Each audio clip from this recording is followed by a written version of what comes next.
When I told him that I did not want to be with him anymore, within 24 hours, he lied and got me arrested. Where to even start? It's like it's been so much in the last 3 years that I don't even know where to start. So this is me opening up on my last relationship, and to be honest with you guys, I've been going back and forth about if I wanted to share this with you all, but I decided to do it because I feel like it could only help other people who's been through it. Somebody else out there might relate to me, and it might help somebody that's going through the same thing. So this is the only reason why I decided to share this story. It's kind of a long story, and I'm going to share important details so that you guys can really understand the story. By the way, my name is T. I am a nurse and I am a content creator, and yeah, I feel like I'm still healing from everything I've been through, but I feel like I'm at a point where I'm strong enough to talk about the whole story and everything that happened to me because I'm in a better place right now. So let's get right into it. Let's start from the beginning, how we met and everything. We're gonna call him John for the purpose of the story. I first met John in 2021 on Instagram. He kept messaging me and asking me out, asking to take me on a date. At some point, I was tired, I got fed up, and I was just like, you know what? Let me see what he's about. Let me give him a chance and see where this could potentially go. At the time, I was in Canada because I am a travel nurse and I've been in the USA since 2021. So he ended up flying me out. So I was going back and forth between New York and Montreal, which is where I'm from. So we met in New York for the very first time. After talking for a few months, the first date went well. Then we obviously started dating and seeing each other more often. Obviously, the first few dates, the first few months, it's always peaches and cream. So everything was really good. I didn't see any red flags or anything like that. I was working in Houston at some point. So he was going back and forth between New York and Houston to come and see me every other weekend. A detail that I almost forgot that is gonna be important for the story is that he was previously divorced. So he does have a son. When you ask him about his story, why he's divorced, according to him, his ex-wife was no good and all of that good stuff. And when you ask her, it's the same thing. They're both not reliable. He would come and see me in Houston. It kind of all started when he came and visit me in Houston, and he started being like a little bit like insecure. He would throw like little comments here and there, and I was just like, bro, like if we're together, like I'm with you, and that's that. So I quickly understood that he was an insecure person. We had a couple things planned for the weekend, had fun and whatever. At some point he fell asleep and I went through his phone. I saw a receipt of Louis Vuitton with his ex-wife name, her address and everything, and I'm just like, why are you buying her stuff? Like Louis Vuitton gifts for what?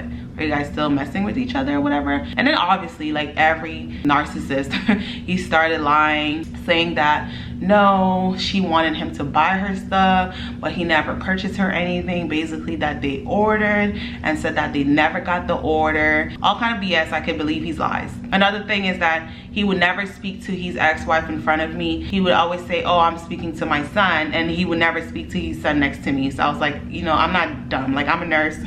I went through nursing school.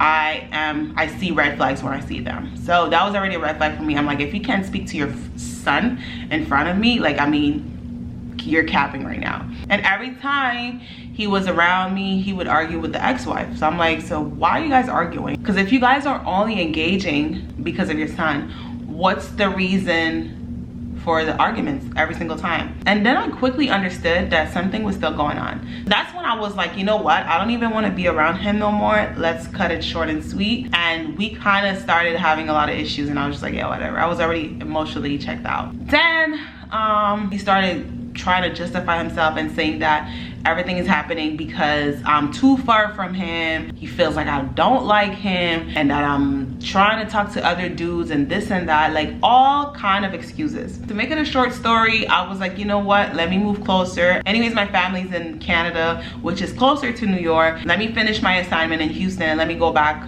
closer to home. We then decided to move together, which was the dumbest decision ever. And this is exactly where I messed up. He felt entitled. And I feel like when you're moving with a man, especially if it's your boyfriend, you're giving him the husband's benefits. So he felt so entitled. It was just like, she's not gonna go anywhere. We live together.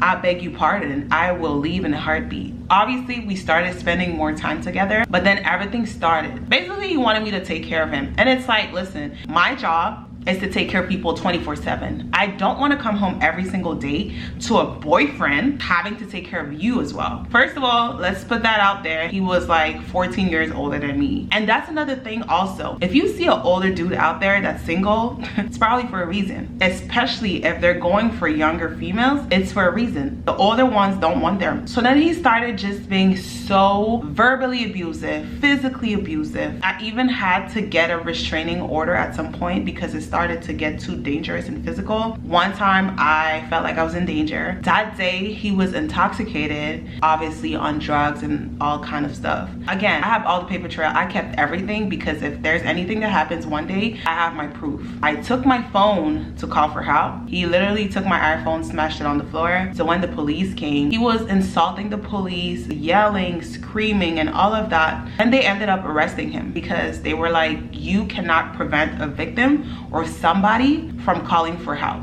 And that's when I finally started to see some light at the end of the tunnel because the judge granted me a full order of protection against him. I will see you guys on my next video where I explain to you guys what happened after I got my restraining order.